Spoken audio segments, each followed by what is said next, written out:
காங்கிரஸ் கட்சியில் உட்கட்சி மோதல்கள் நடந்து வருவதாகவும் அதிலிருந்து திசை திருப்பவே சபாநாயகர் பேச அனுமதிக்கவில்லை என்று பழி போடுவதாகவும் மத்திய நிதியமைச்சர் Arun Jaitley சாடியுள்ளார்.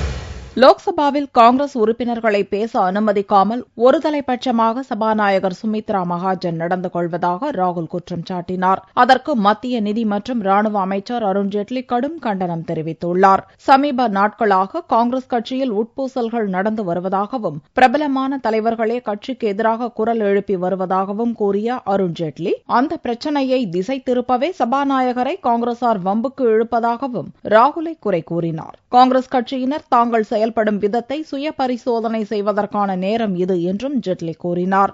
A section of the leadership of the Congress party, because of its inability to lead, has been under pressure. It's a coup within their own party. Day after day, established leaders of the party are speaking out. It's an internal compulsion within the party. For that, you need not drag the House or the presiding officer into the debate.